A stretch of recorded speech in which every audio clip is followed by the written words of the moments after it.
Bem, em primeiro lugar, eu gostaria de me apresentar. Para quem não me conhece, né, antes de tudo, né, boa noite para todos. Gostaria de dar boas-vindas a vocês, né, agradecer pela presença de vocês nessa palestra online gratuita. Para quem não me conhece, meu nome é meu nome é Thiago André. Eu sou psicólogo educacional e trabalho exclusivamente com avaliação de inteligência e identificação de superdotação. Eu sou membro da Mensa, sou responsável pelos testes de admissão no oeste do Paraná. Sou também um dos diretores fundadores de uma ONG voltada ao suporte a crianças superdotadas aqui em Foz do Iguaçu e na região. Bem, na palestra de hoje, a minha ideia é abordar alguns assuntos gerais relacionados à superdotação. Assim vocês vão poder entender não só o tema, mas também o trabalho de pessoas que, como eu, né, se dedicam a essa área. No meu caso, além do trabalho voluntário, eu também faço avaliações de inteligência, avaliações de inteligência e identificação de superdotação, não só na região de Foz do Iguaçu, mas também em outras cidades. Para o mês de abril, por exemplo, já tenho confirmada uma itinerância para Londrina e Curitiba, as duas cidades no Paraná. Para esse semestre também estou em vias de fechar uma itinerância também para a cidade de Belo Horizonte e para o Rio de Janeiro. Ao longo da palestra, vocês estão livres para fazer quaisquer perguntas a qualquer momento. Ficarei sempre atento para as suas questões, vou sempre procurar respondê-las ao longo da atividade. Devido à quantidade de perguntas que podem ser enviadas, pode ser que a sua pergunta não seja respondida durante a palestra, mas então, por esse motivo, é importante que você deixe o seu e-mail, o seu nome, para que eu entre em contato depois também para responder essas perguntas. Tá bom? É bom só ratificar que o nome, eu peço o nome no formulário das perguntas, mas eu não vou divulgar o nome de vocês durante a palestra, então podem se sentir à vontade para fazer qualquer tipo de pergunta. Tá bom? Tudo ok com o áudio. Bem, então em primeiro lugar, como vocês devem ter visto no plano da palestra, o primeiro tema era justamente a definição e a caracterização da superdotação. Então, a definição de superdotação não é uma coisa muito fácil. Numa revisão bibliográfica, a gente consegue encontrar mais de 100 diferentes definições sobre a superdotação. Não existe consciência absoluta a respeito desse tema. Existe um pesquisador franco-canadense, que é o Dr. François Gagné, em um artigo dele chamado Transforming Gifts into Talents, que é o do modelo DMGT, ele coloca uma definição de superdotação que eu considero uma definição bastante madura e bem coerente e completa sobre o tema. Então, para ele, e por extensão para mim também, a superdotação designa a posse e o uso de habilidades naturais, não treinadas e expressas espontaneamente. São chamadas aptidões notáveis ou dons. Isso em pelo menos um domínio, em algum domínio humano, né? E um grau que coloque esse indivíduo entre os 10% superiores daqueles de mesma idade. Tá? Um ponto importante já desde o início é lembrar, né, ou ressaltar, salientar que superdotação não é a mesma coisa que talento. Talento designa um notável domínio de capacidades sistematicamente desenvolvidas, ou habilidades também, e conhecimento em pelo menos um domínio de atividade humana, em um grau que coloque o indivíduo pelo menos entre os 10% superiores daquela mesma idade ativos nesse ou nesses domínios. Então, basicamente, o que a gente pode dizer a respeito de superdotação e talento é que a superdotação é aquela predisposição inata que a pessoa nasce, né, para desenvolver um determinado talento.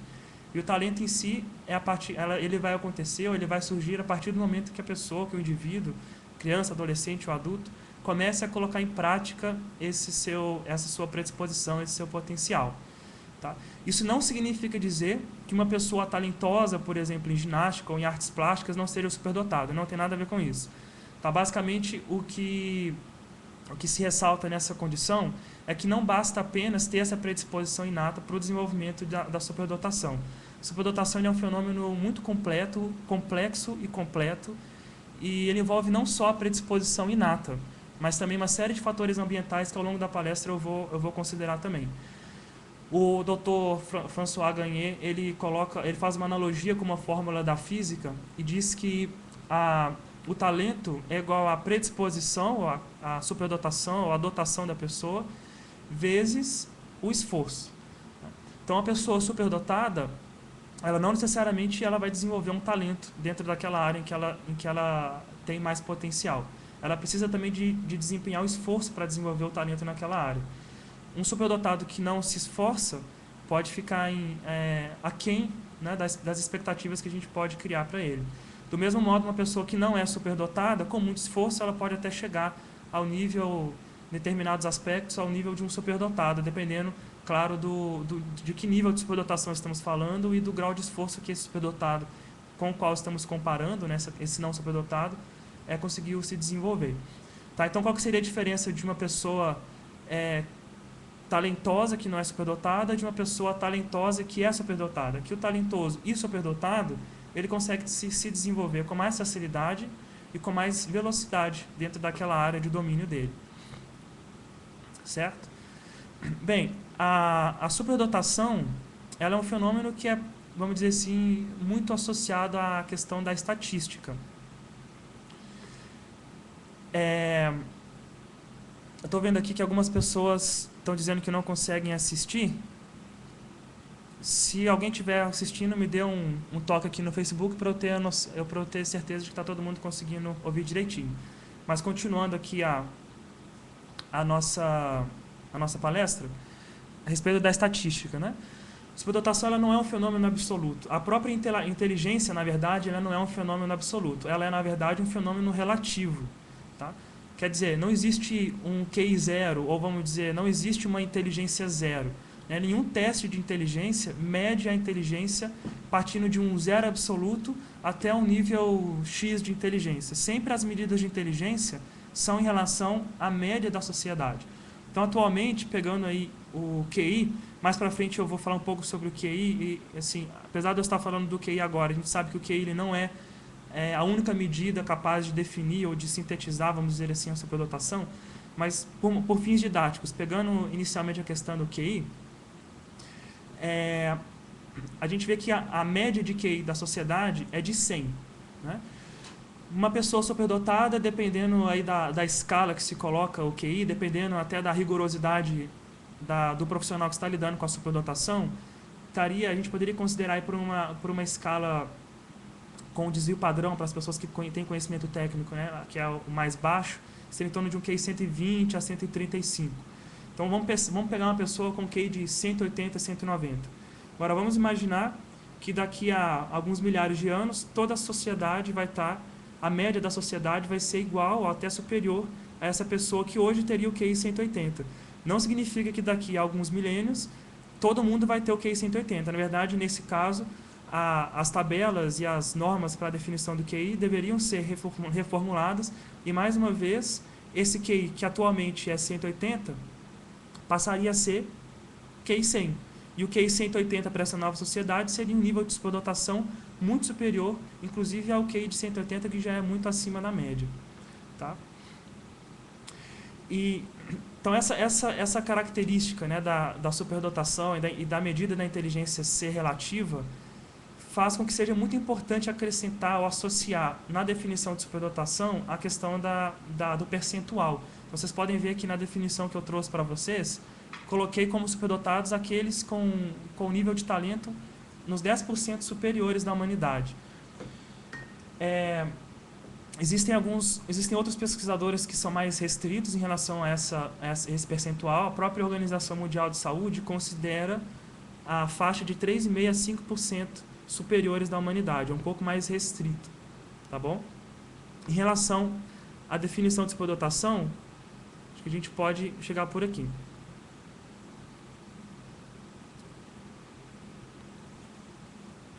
Bem, continuando, em relação aos sinais de superdotação, isso é uma pergunta que frequentemente me fazem, né?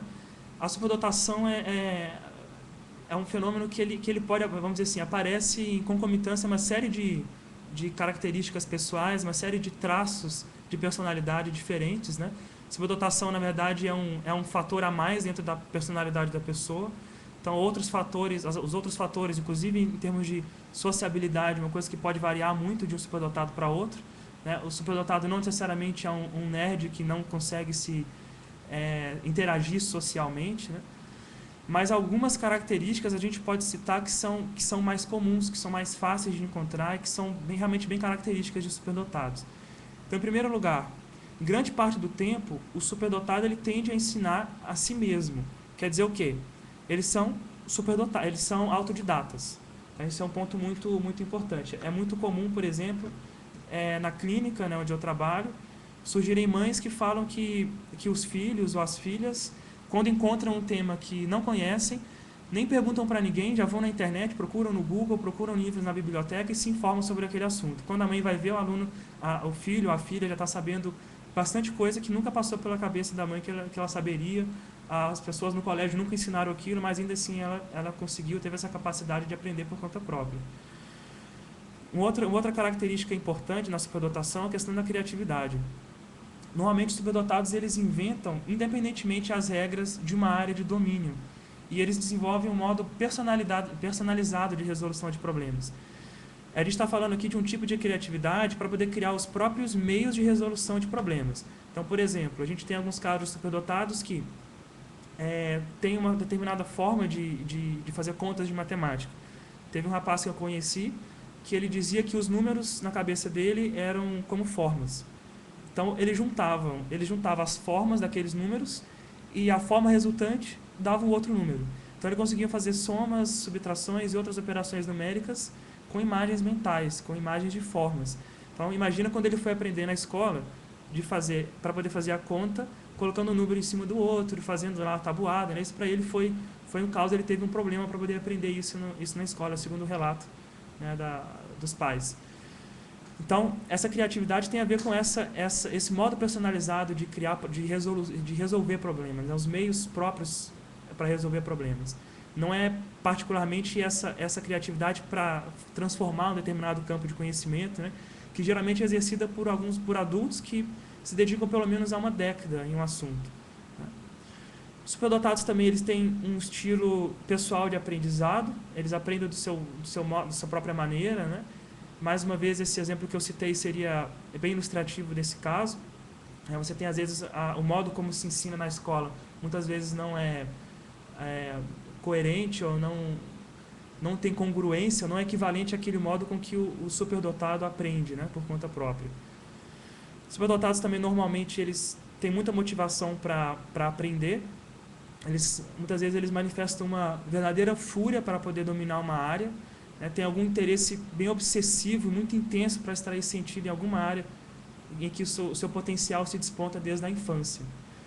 Uma outra característica muito importante também do superdotado é o desenvolvimento precoce de talentos, antes da média geral, né, da humanidade. Então, essa precocidade é o fator mais proeminente, normalmente é o fator mais proeminente, chama muita atenção dos adultos. E como último, mas não menos importante, a rapidez também no progresso do aprendizado é muito acima do normal também, dentro daquela área específica de domínio do superdotado. Então, ele consegue atingir conquistas que são próprias de adultos em idades muito tenras, certo? Um ponto importante, interessante também de ser comentado a respeito da caracterização da superdotação é em relação à terminologia. Tá? Vocês vão ver que eu sempre uso o termo superdotação, mas no Brasil também é muito comum a gente utilizar o termo altas habilidades. Na verdade, e nesse ponto eu compartilho com a visão de outros pesquisadores, a exemplo da doutora Zenita, que trabalha no interior de Minas, em Lavras, com crianças superdotadas, que ela trabalhou, se envolveu também com a Helena Antipoff, que foi quem introduziu a educação especial aqui no Brasil. Ela considera a terminologia brasileira caseira. O próprio doutor François Gagné, quando veio ao Brasil, no Congresso Internacional de Superdotação em Curitiba, ele criticou também a questão da terminologia brasileira, ele sendo pesquisador franco-canadense, tendo como uma das suas línguas nativas uma língua latina, que é o francês, então ele conseguiu fazer alguma análise a respeito do nosso termo. Superdotação é uma tradução do termo americano giftedness. Giftedness seria o dom, né? O dom recebido da natureza, né, para aquela pessoa, a que a gente traduziu como superdotação. Em Portugal, eles utilizam outro termo, que é o sobredotado, sobredotação. Já o termo altas habilidades, ele deriva do inglês britânico, que é o high ability. O problema em primeiro lugar, é que high ability está no singular. A gente traduziu no plural, né? Altas habilidades. Em segundo lugar, a gente, até certo ponto, eu considero que ability, a tradução para habilidade, na verdade, habilidade é um falso cognato, né? O ability seria melhor traduzido como capacidade. Então, no singular, traduzido como capacidade, ou seja, alta capacidade. Então, de uma maneira geral, já é interessante eu manifestar o meu descontentamento com a tradução dos termos brasileiros, né? Se eu pudesse, eu falaria só giftedness e gifted, mas no Brasil não dá para a gente fazer isso. Claro que o próprio termo gifted também poderia ter algumas melhoras, mas enfim, é o que a gente tem.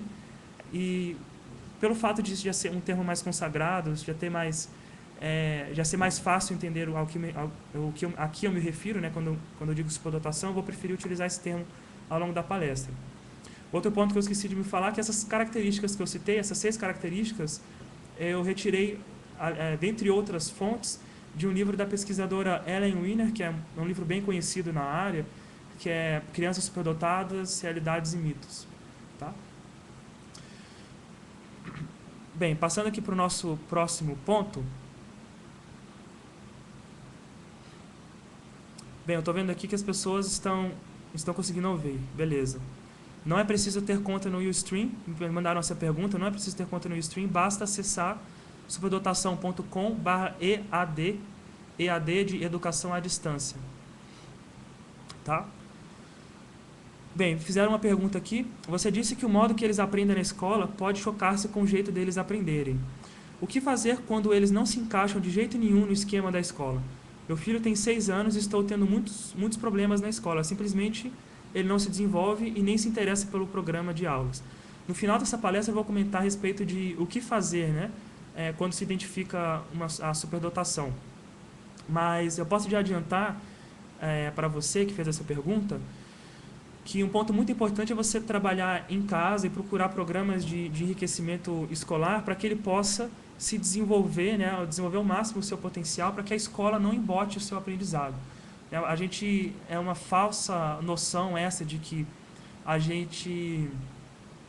o superdotado ele é bom em tudo, ele é bom na escola, né? É muito comum o superdotado não ser bom na escola, não ter condições de se desenvolver, né? Vamos dizer assim, ser embotado, né, pela escola. Então, é muito importante que você tenha esse trabalho extracurricular com ele. Vamos pegar aqui o caso, por exemplo, de Albert Einstein. Para quem não sabe, ele era ruim na escola, ele tinha um boletim vermelho. Quando ele falou pela primeira vez sobre a teoria da relatividade, que simplesmente revolucionou a física, né, o professor dele falou que era uma ideia infantil, né? Então, é um ponto muito importante a gente considerar. Então, é muito importante que você leve isso em consideração. Mais para o final da palestra, eu vou falar um pouco mais sobre isso. Outras 2 perguntas aqui também estão associadas a essa questão. Ao final da palestra eu vou abordar e aí eu retomo essas perguntas aqui também. Tá certo?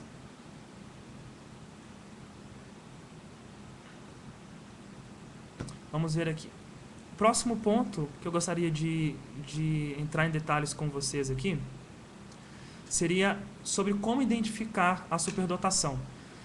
Bem, como psicólogo, eu vou falar mais sobre os métodos, né, os procedimentos da psicologia para identificação de superdotação. Não é exclusividade nossa o diagnóstico de superdotados, tá? Então, eu vou pegar mais essa parte da minha área, tá?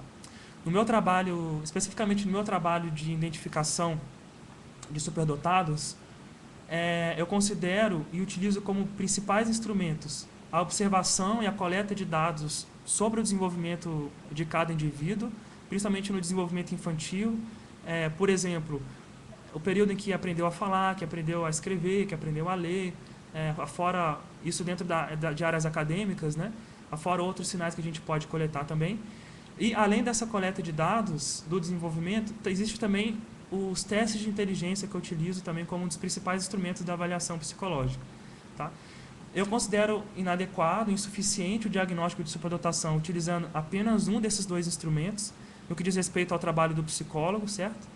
Eu acho que eu considero que esses 2 instrumentos eles são complementares e eles oferecem mais confiabilidade no diagnóstico quando eles são utilizados conjuntamente, tá?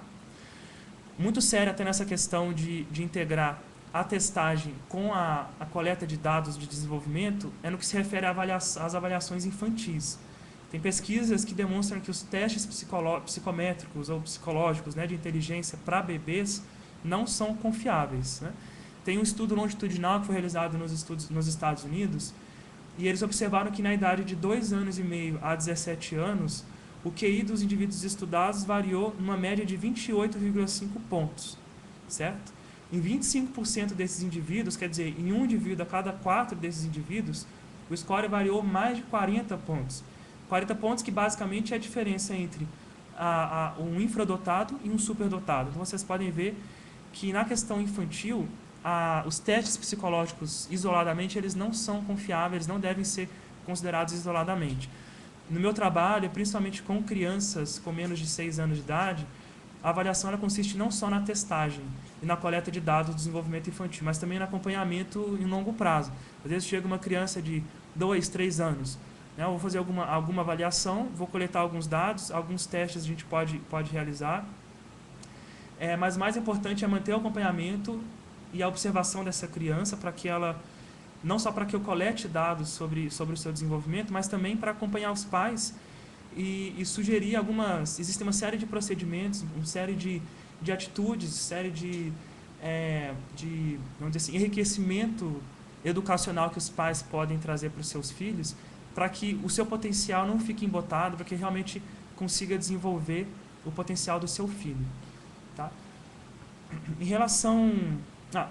nesse caso, né, de uma avaliação mais prolongada, com certeza a avaliação é muito mais confiável. Você começar uma avaliação aos 3 anos de idade e manter esse acompanhamento até os 6, 7, 8 anos de idade, é muito mais seguro, né, você dar um diagnóstico de superdotação. E não só isso, você consegue ter um aprofundamento muito maior sobre o grau de superdotação, a área específica de superdotação, que a gente vai ver que existe mais de uma área de superdotação, né, não só a tipicamente acadêmica. Em relação aos testes de psicologia, em 2011 eu fiz um levantamento de todos os testes disponíveis e que faziam avaliação de algum tipo de talento desenvolvido, né, no indivíduo.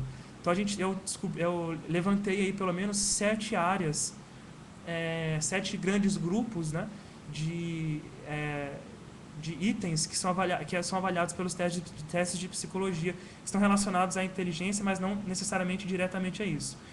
Então existem testes para aquisição da escrita, para compreensão da relação de identidade, para compreensão verbal, para avaliação do desenvolvimento social na família, desenvolvimento social no cotidiano, na escola, no trabalho, para avaliar a diferenciação que o indivíduo faz, que ele tem a capacidade do indivíduo, né, de diferenciar detalhes, séries, situações, relações simbólicas. Existem testes para habilidades sociais, testes de inteligência geral, né, e testes também de raciocínio geral, analógico, lógico abstrato, lógico numérico, lógico verbal, concreto, diferencial, espacial, inferencial, mecânico, enfim. Esses vários tipos de habilidades, né, em 7 grandes grupos. Certo? Esses testes eles vão variar em termos de tempo de aplicação, em torno de... Tem testes de 2 minutos e existem testes de 1h30, 1h40. Né? Então, isso seria em relação aos métodos, né? Um panorama geral a respeito dos métodos de avaliação na psicologia.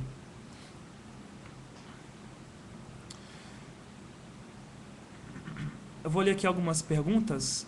Por que, na medida que a criança superdotado cresce, pode acontecer dela ficar aparentemente normal, nesse sentido de superdotação? Será pelo desinteresse?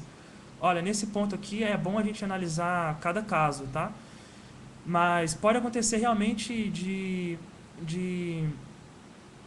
alguma questão pode ser por algum motivo de estímulo, pode ser por alguma questão de desinteresse, pode ser que aquela criança seja alguma peculiaridade, né, no seu desenvolvimento, justamente essa flutuação, né, no aprendizado.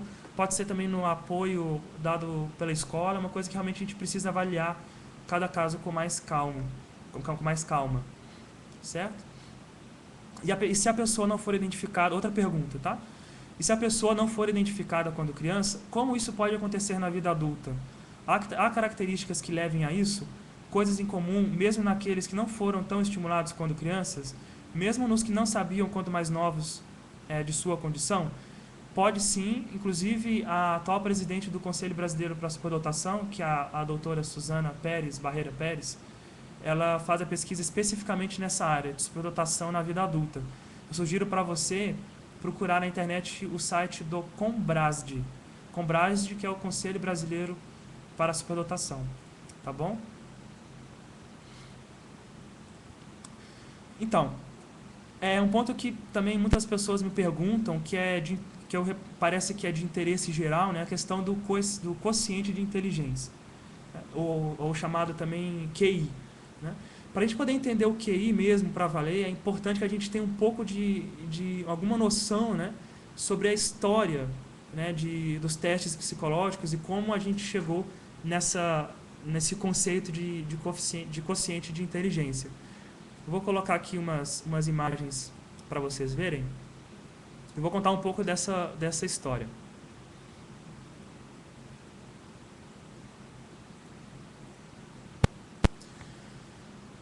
Bem, aqui tem um personagem da história, que já vou falar para vocês, um instantinho. Vou dar uma aproximada aqui para vocês.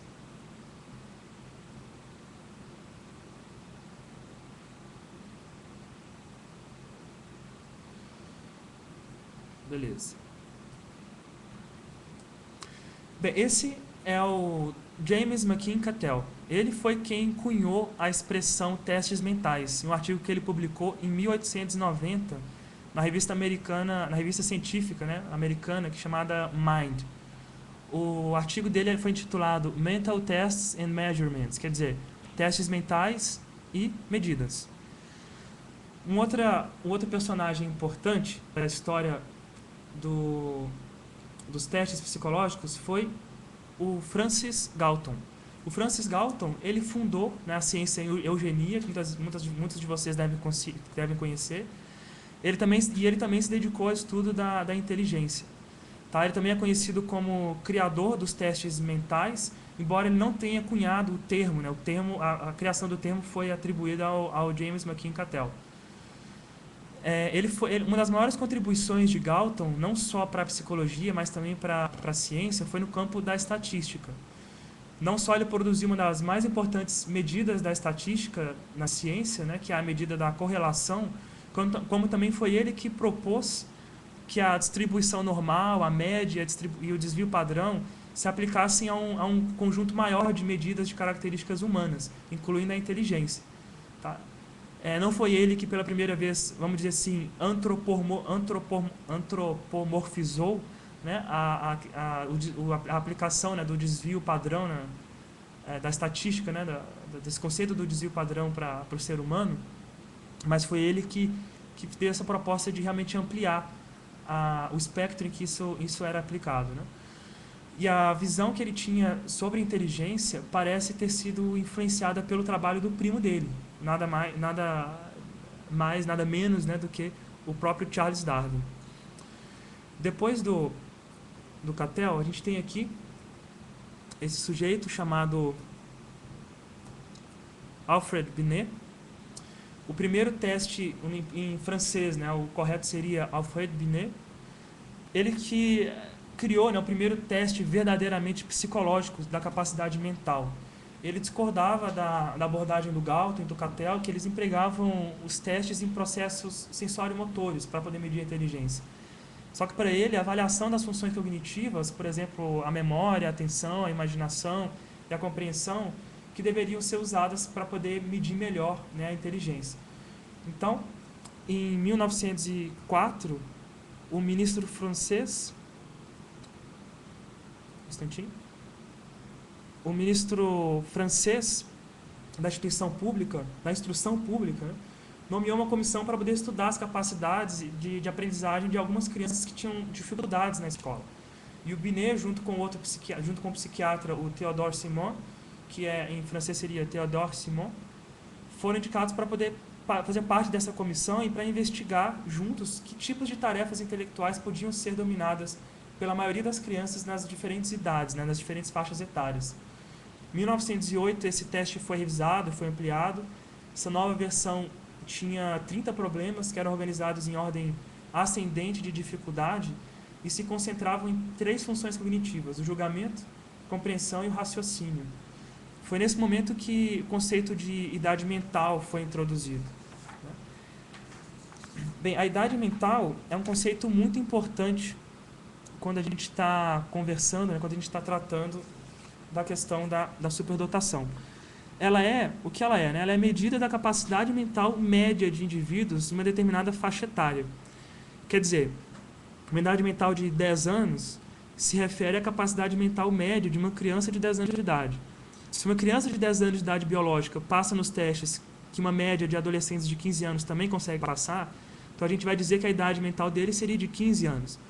Então, seria uma criança de 10 anos de idade biológica, mas com 10 anos de idade mental.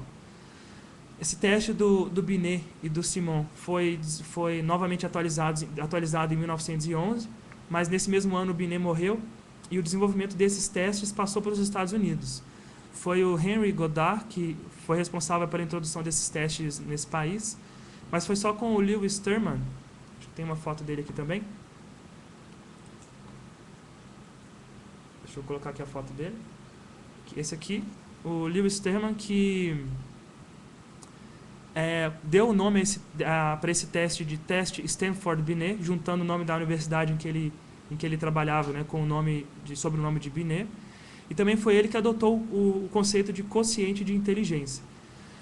Então, como o próprio nome sugere, o quociente de inteligência ele representa uma divisão, né, ou uma razão. Nesse caso, uma razão ou uma divisão entre a idade mental e a idade biológica. No caso hipotético dessa criança de 10 anos com uma idade mental de 15 anos, a idade mental seria 150% da sua idade biológica. E o QI vai ser justamente esse valor numérico, 150. Tá? Agora, a única questão é, o QI ele faz mais sentido para crianças e para adolescentes. Tudo bem você falar que uma criança tem a idade mental de uma criança de 10 anos tem a idade mental de uma criança de 15 anos, né, com QI de 150, ou uma criança de 10 anos com QI de 200, quer dizer, a idade mental de um adulto de 20 anos. Mas se você uma vez que você coloca, por exemplo, a condição de um indivíduo de 80 anos com QI de 200, já não faz muito sentido que ele tenha uma idade mental de uma pessoa de 200 anos, né? Isso não faz mais tanto sentido assim. Atualmente a gente utiliza muito outros conceitos também que vão ajudar a gente a entender melhor e vão dar algumas, vamos dizer assim, algumas maneiras de expressar numericamente ou de expressar objetivamente esse índice do QI, certo? Bem, vou ler aqui algumas perguntas. Transtorno de ansiedade aos 11 anos de idade pode estar ligado com o fato de ser superdotado? Foi avaliado com 5 anos. O que eu posso te dizer é o seguinte, é difícil eu te falar que a superdotação causou alguma ansiedade, né? Eu posso te dizer que sim, o transtorno de ansiedade pode acontecer junto com uma superdotação. E é muito fácil uma pessoa superdotada ser confundida com uma pessoa ansiosa, porque imagina você colocar um adolescente de 18 anos que já concluiu o ensino médio em uma sala de aula durante 5 horas com outros indivíduos de 18 anos, para que nessas 5 horas eles aprendam que 1 mais 1 é igual a 2. Esse indivíduo de 18 anos ele não vai conseguir ficar tranquilo, provavelmente vai ter dificuldade de sentar na cadeira, de ficar tranquilo, né? E de não demonstrar alguma característica de ansiedade. Então, a gente pode fazer uma analogia, de repente até para uma criança de 11 anos de idade, numa situação análoga, né? Outra pergunta, toda criança superdotada aprende a ler antes dos 6 anos sozinha? Tem uma filha que acabou de fazer 5, que tem todas as características de superdotada, mas não lê ainda. Olha, não necessariamente, tá? Até porque a superdotação, ela não é apenas em áreas acadêmicas, tá? A superdotação aí que está envolvida com a inteligência linguística é mais uma superdotação em áreas acadêmicas. Você tem, por exemplo, a criança com superdotação em áreas sinestésico-corporais, por exemplo, ginástica ou na inteligência musical, né? E mesmo em áreas acadêmicas, pode ser que a criança ela não aprenda por conta própria antes dos 6 anos de idade, né? Sozinha. Isso vai depender de uma série de outros fatores, né? Não depende só das habilidades naturais dela, né? Essa condição. Tá? Eu vou aprofundar um pouco mais sobre isso um pouco mais para frente. Me fizeram uma pergunta: há necessidade de fazer novamente uma avaliação? Eu não estou me lembrando agora qual foi a idade que você falou, né, de seu filho, mas sempre é interessante você fazer esse acompanhamento e fazer o prosseguimento da avaliação. Esse acompanhamento ele é muito importante para você ter uma noção, né, de como está sendo desenvolvido ou encaminhado o potencial de cada indivíduo, certo? Você liga ali para mim, desligou aqui na tomada aqui. Aperta a tomada. Só um instantinho aqui.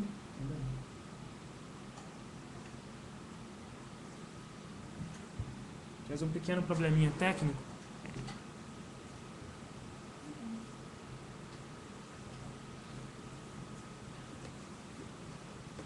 Isso, pronto, já resolvemos. Então seria interessante que você me mandasse a idade até do seu filho para que eu pudesse responder melhor essa pergunta.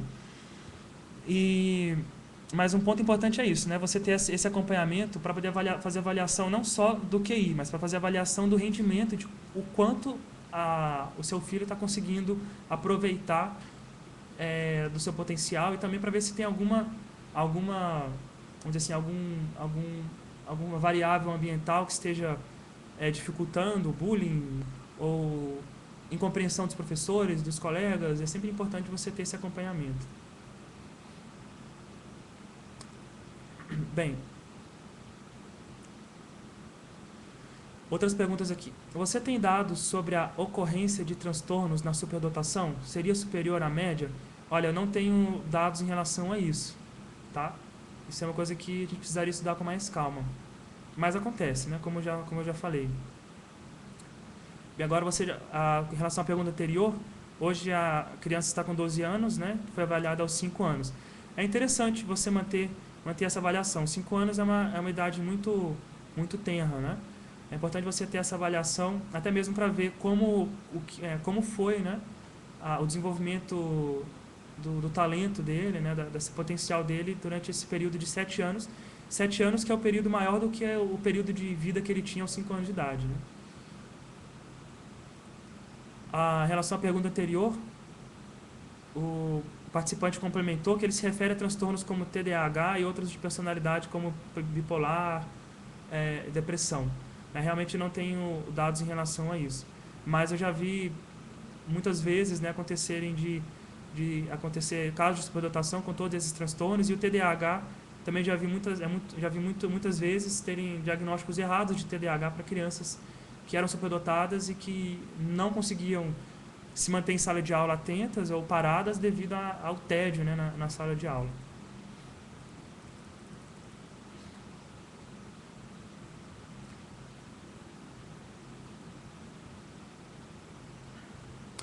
Outra pergunta aqui: o TDAH atrapalha o resultado no teste de QI?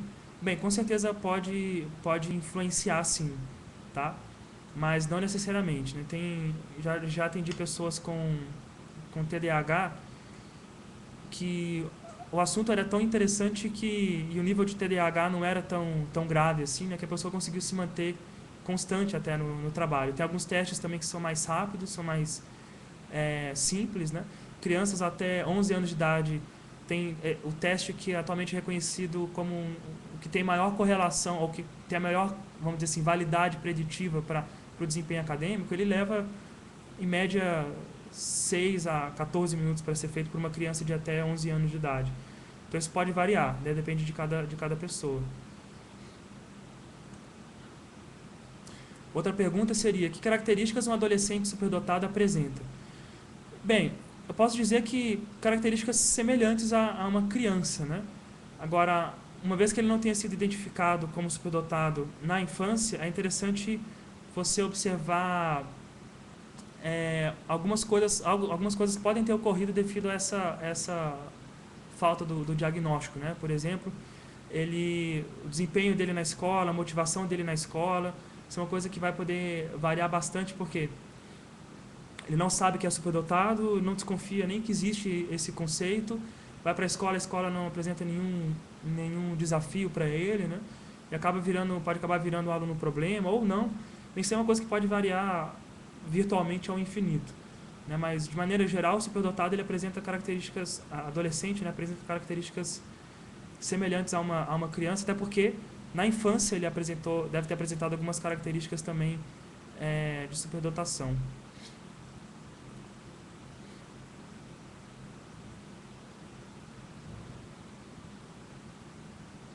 Uma outra pergunta não acha leviano considerar sobredotado intelectual um indivíduo com QI acima de 130, quando isso só deveria acontecer para QIs acima de 145, 150?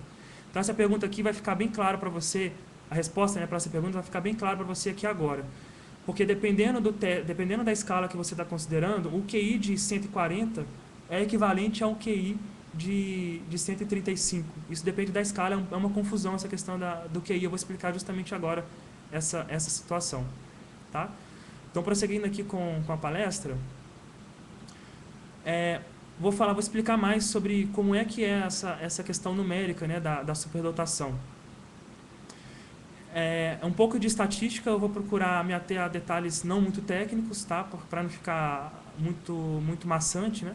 Mas eu vou tentar fazer algumas analogias para poder explicar da melhor maneira a questão da estatística dentro aí da superdotação.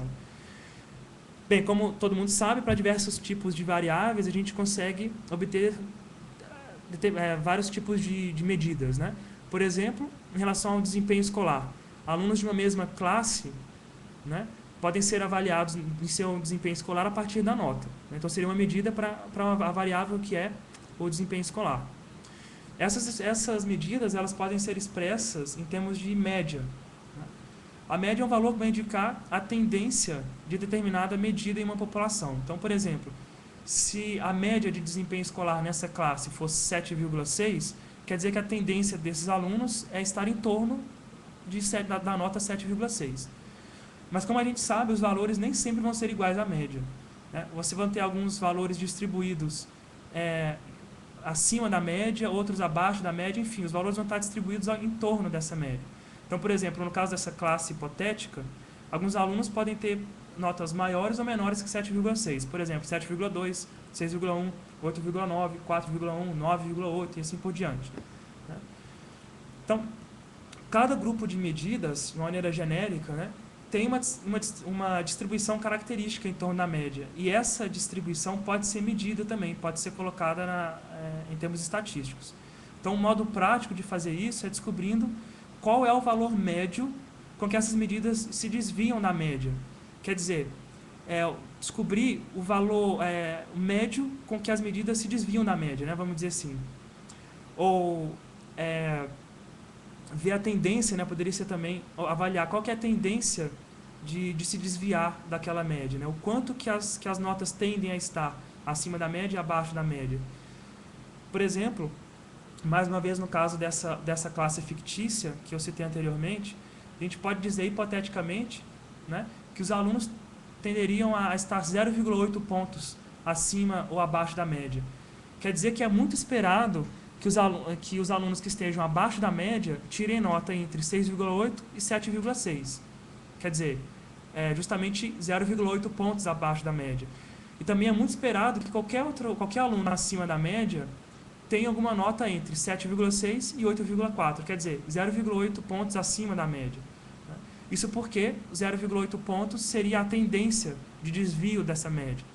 E nos dois casos, então, eles estariam 0,8 pontos acima ou abaixo da média. Seguindo esse mesmo raciocínio, eu poderia dizer que é mais difícil a gente encontrar um aluno acima da média com um score de 10 pontos, por exemplo, porque é 2,4 pontos acima da média. É 3 vezes mais distante da média do que a tendência da turma. E ainda mais difícil seria a gente encontrar um aluno abaixo da média com 2,8 pontos, que seria 4,8 pontos abaixo da média, quer dizer, 6 vezes mais distante da média do que em relação à tendência, né, da turma. Então, quando a gente pensa nessa média dos desvios, é até mesmo uma situação tão trivial como essas notas acadêmicas acabam adquirindo mais sentido também, né? 10 pontos, por exemplo, seria muito mais valioso, uma vez que a gente descobre que é realmente acima do esperado para aquela turma no que se refere a estar acima da média, né, do que se a gente simplesmente considerasse 10 pontos sem fazer essa comparação com a média. Então isso vai ajudar a gente a entender um conceito que é muito importante em estatística e também muito importante para a questão do QI. Existem alguns passos adicionais para a gente chegar no conceito de desvio padrão, né? Mas para fins didáticos aqui nessa palestra, esse vai ser o limite da minha explicação sobre esse conceito, né? Por hora, eu vou considerar que essa média do desvio é o desvio padrão. Quer dizer, a tendência padrão que determinadas medidas se distanciam da média, né? Tanto para mais quanto para menos. Então, voltando nessa questão da distribuição, a gente pode observar que nem todas as distribuições são simétricas, quer dizer, nem todas são harmônicas ou congruentes entre os dois lados, né? Nem sempre elas se distribuem igualmente, congruentemente ou harmonicamente entre os dois lados superiores e inferiores da média. É comum a gente ter distribuições que são enviesadas positivamente, quer dizer, a maior parte dos desvios estando em cima da média, ou negativamente, quer dizer, a maior parte dos desvios estando abaixo da média. Existe um tipo de distribuição que é perfeitamente simétrica, que é o denominado distribuição normal, que vocês vão poder ver aqui nessa figura que eu vou colocar para vocês. Deixa eu preparar aqui uma que fique melhor para todo mundo visualizar.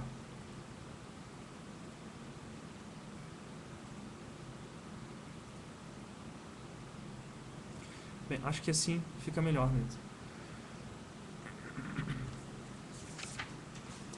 Bem, vocês podem observar nessa figura que tem um gráfico, né? Nesse gráfico tem uma curva, parece um sino, certo? Vamos imaginar que quanto mais alto está essa linha, quanto mais alta está essa linha da curva, maior é a quantidade de pessoas, né, abaixo da linha, né?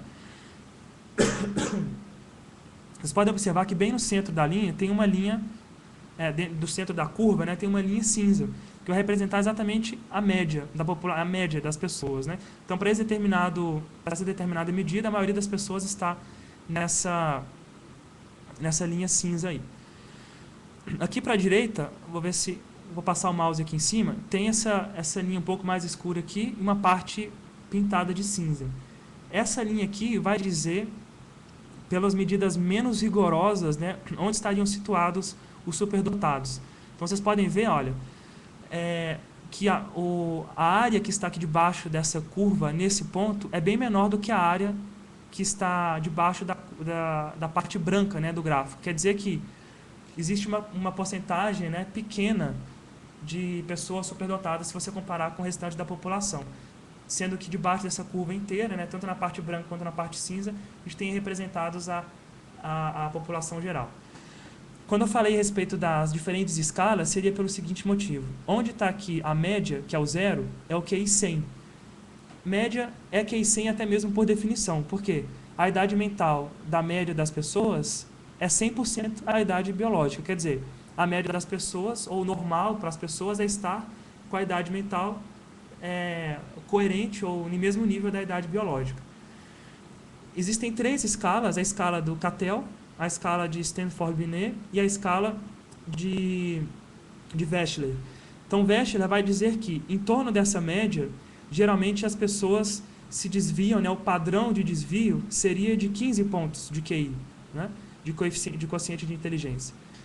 A Stanford-Binet, pela escala Stanford-Binet, esse desvio padrão não seria 15, seria 16. Já pelo desvio padrão da escala de Cattell, seria 24. Então, fazendo uma conta aqui rapidamente, vou pegar aqui a calculadora para vocês poderem ver. Para essa escala de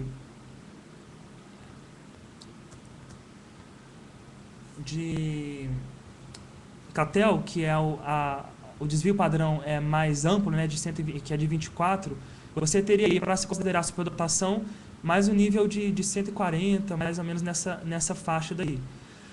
Já numa escala, por exemplo, de Wechsler, a partir de 120 já seria vamos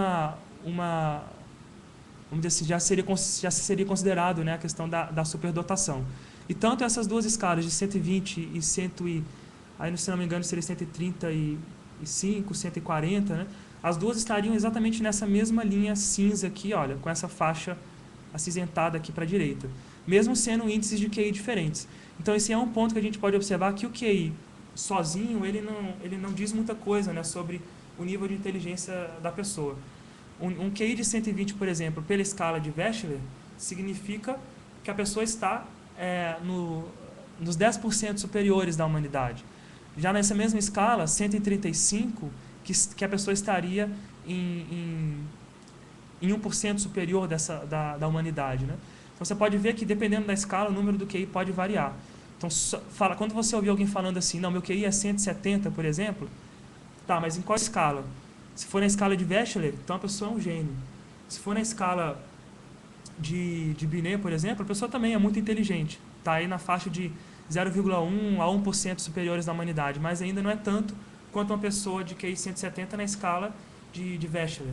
Então, isso mais para dar um panorama geral, para poder dizer que dá sobre as restrições, né, dessa medida de QI. Isso acaba tornando um pouco complicado. Então, vou voltar aqui a imagem para mim. Atualmente a gente usa muito também o termo de percentil. O percentil ele fica mais fácil para a gente poder compreender, ele é mais natural, mais didático, né? Independentemente da escala, né, uma pessoa que está com percentil 90, isso quer dizer o quê? Quer dizer que 90% dos scores de inteligência da população estão abaixo do score que aquela pessoa atingiu. Isso é equivalente a dizer que a pessoa está nos 10% superiores da humanidade, né? Isso, independentemente da escala que você está usando para QI, isso não vai mudar, continua sendo 10% superiores, né? Pessoa com percentil 95 continua sendo os 5% superiores, percentil 99 continua sendo 1% superior, certo? Uma outra restrição, além dessa confusão, né, que acaba se criando a respeito das escalas, né, de desvios padrões, a gente pode observar até mesmo na história do desenvolvimento dos testes psicológicos, né? O QI ele é medido a partir de operações cognitivas, por exemplo, como memória, atenção, imaginação, compreensão, julgamento, raciocínio, né? E ele também foi criado especificamente para o propósito de avaliar a aprendizagem de crianças com dificuldade de aprendizagem em escolas francesas, né? Isso quer dizer que ele oferece assim, uma boa medida da capacidade intelectual, porém especificamente em áreas tipicamente acadêmicas. É o teste psicológico Matrizes Progressivas de Raven, que é muito, muito conhecido, tanto a versão infantil quanto a adulta. Ele é reconhecidamente aquele que dá a melhor predição, né, do desenvolvimento ou do desempenho acadêmico do indivíduo. Por isso que ele é amplamente utilizado para a identificação de superdotados, especificamente em áreas acadêmicas, tá? Não só escolas, universidades, mas também instituições que oferecem atendimento especial a esses indivíduos superdotados. Também esse teste é utilizado para admissão em sociedades de indivíduos de alto QI, né, ou High IQ Societies. Por exemplo, a Mensa.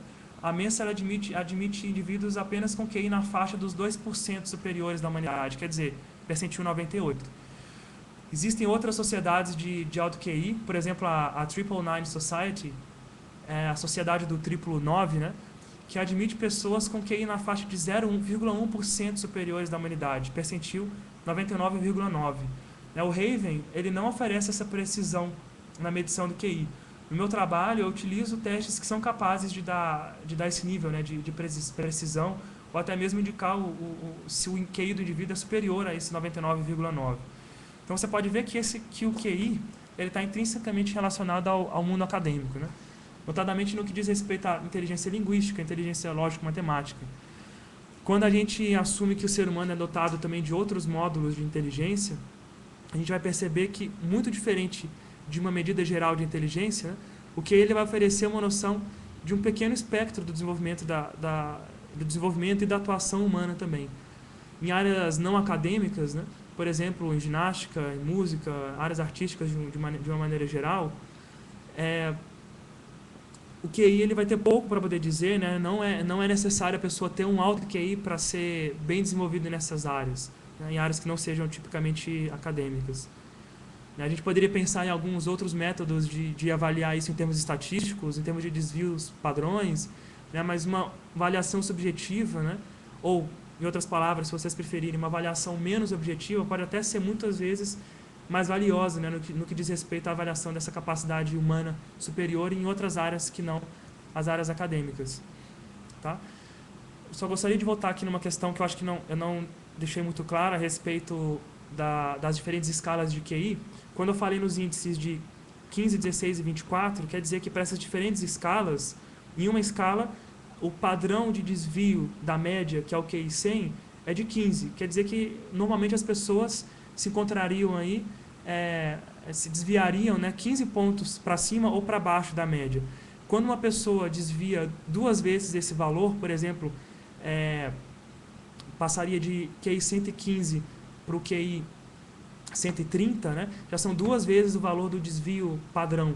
Então, já é muito acima da média. Né? Normalmente, a gente pode colocar aí como um valor mínimo para se considerar superdotado, pegando aí a estatística menos restrita, que é de 10% superiores, a gente teria aí 1,3 vezes desvios padrões, né, acima da média, que no caso de uma escala seria 20, né? Então quer dizer, QI 120, e uma outra escala seria o QI 122, né? E uma outra escala seria o QI 132.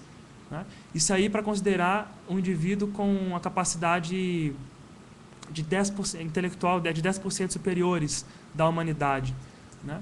Se a gente for considerar uma pessoa com QI na faixa de 1% superiores da humanidade, a gente teria aí QI 135 em uma escala, em outra escala a gente teria QI 138, e em outra escala a gente teria 156.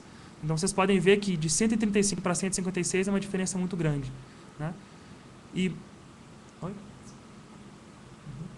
Então vocês podem ver, acho que agora deve ter ficado um pouco mais claro. Então a medida de QI é muito utilizada, além de em percentis, é também utilizada em desvios padrões. Né? Uma pessoa que é 3 desvios padrões, né, acima da média, com certeza você pode dizer que é muito superdotada, né? Já seria um nível de superdotação muito, muito avançado. Bem, alguns mitos que eu acho que são interessantes a gente solucionar a respeito da questão da superdotação. Existem vários mitos, né? Selecionei alguns dos principais para a gente poder discutir aqui hoje. Antes disso, deixa eu ver se tem algumas perguntas aqui para a gente.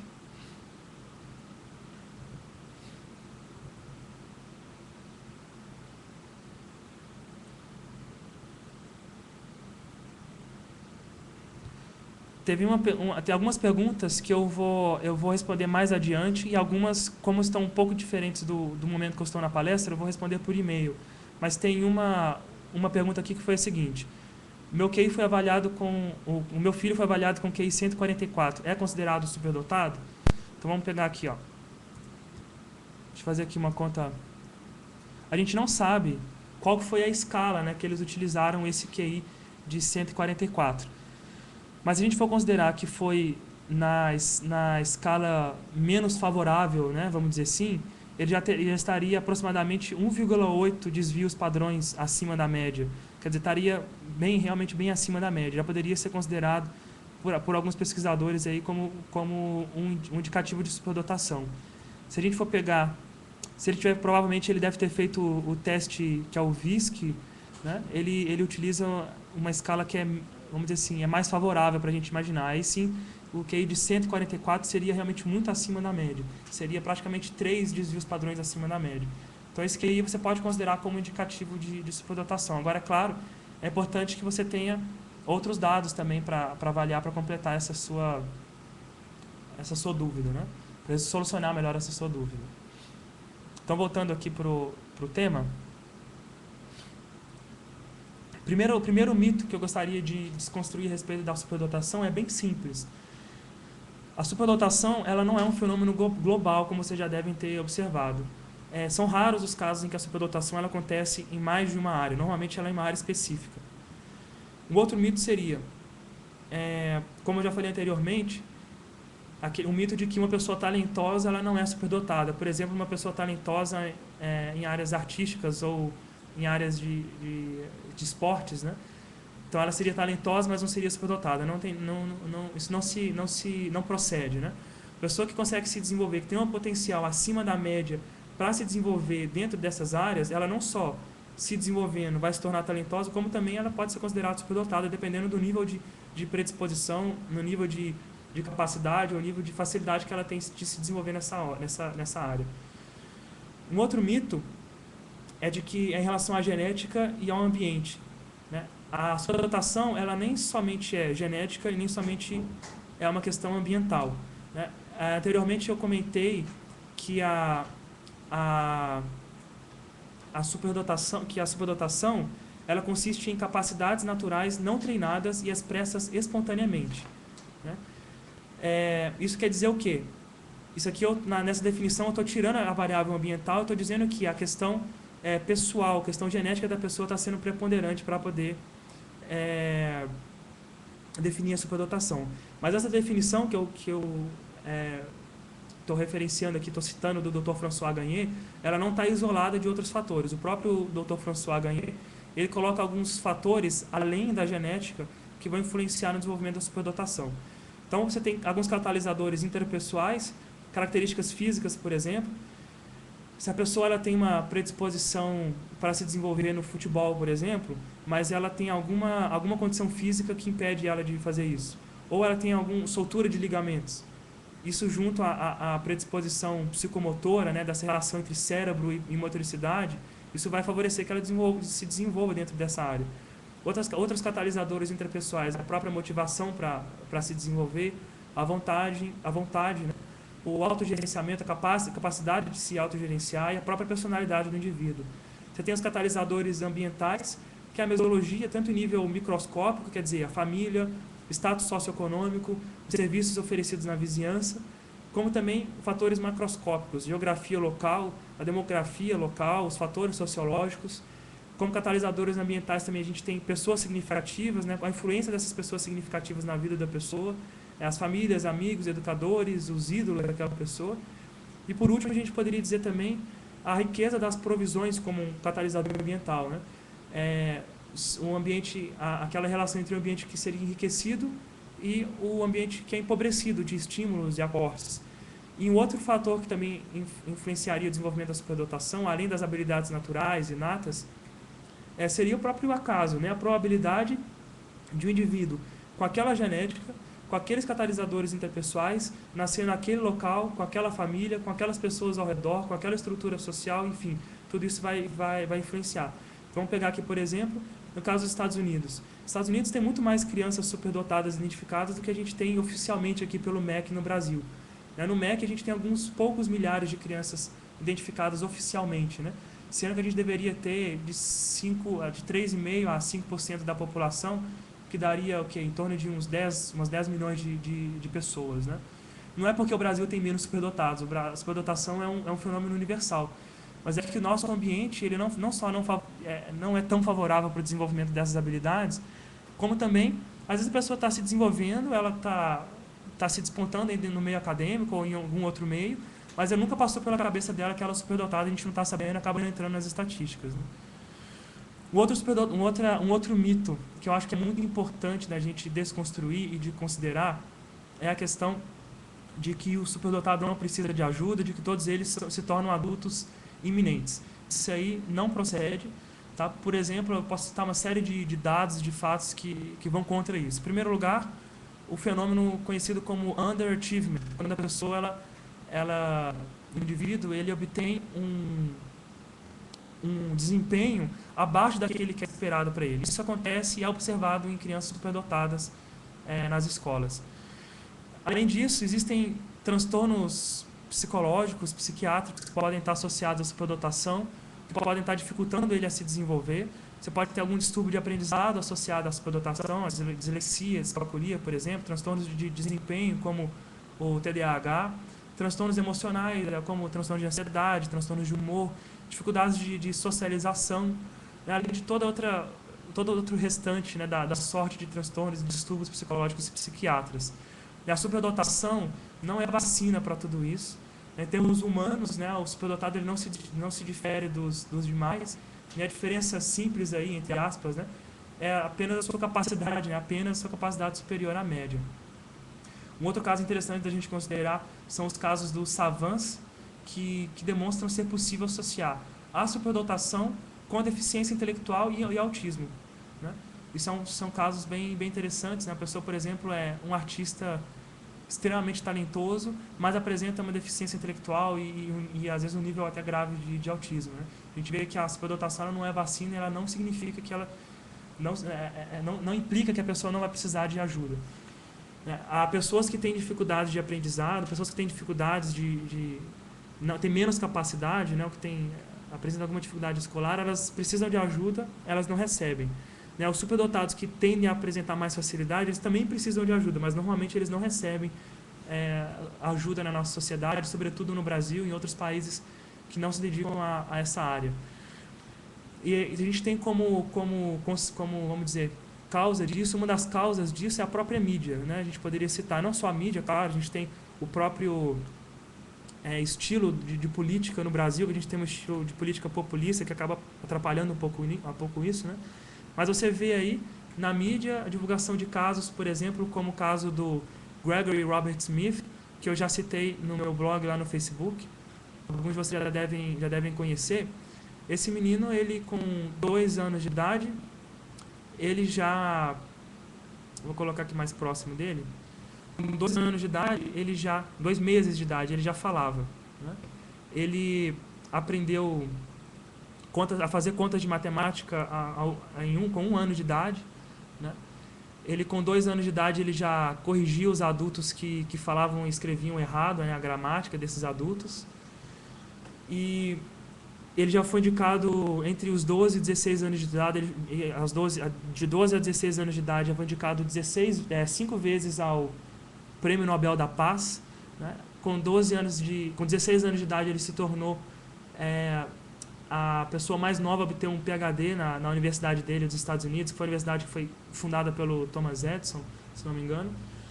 Com menos de 12 anos de idade, ele já tinha fundado também uma ONG para trabalhar com crianças e adolescentes em situações desprivilegiadas, né, ao longo do mundo, ao redor do mundo. Já tinha se reunido com Bill Clinton, Rainha Noor, Mikhail Gorbachev para poder discutir sobre o futuro da juventude.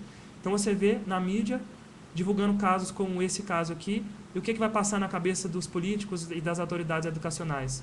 Bem, superdotado é uma pessoa perfeita que não precisa de ajuda. Olha só o caso desse menino, né, que para que a gente vai dar, né, suporte e oferecer, destinar, né, verbas para esse tipo de pessoa que está na cara que não precisa de ajuda, né? Mas isso não procede, né?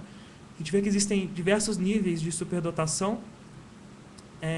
O caso, por exemplo, do Gregory Robert Smith é um caso que mesmo entre os superdotados ele é raro. Vou colocar aqui para vocês uma tabelinha aqui com alguns níveis. Esses aqui são os níveis que eu considero, né, para definir a superdotação. Isso aí de acordo com uma síntese, né, que eu fiz de diversas pesquisas. Então a gente teria aí os níveis de levemente superdotados, moderadamente superdotados, altamente superdotados, excepcionalmente, extremamente e profundamente superdotados, né? O levemente superdotado estaria na faixa de 10 e 1% superiores da humanidade, quer dizer, uma a cada 10 pessoas até uma a cada 100 pessoas. Dentro dessa faixa aí eu considero como uma superdotação limítrofe, né, a faixa de entre 3% e 10%, que é uma faixa que existe muita divergência entre os autores para definir se é ou não superdotado. Então a gente vai até ao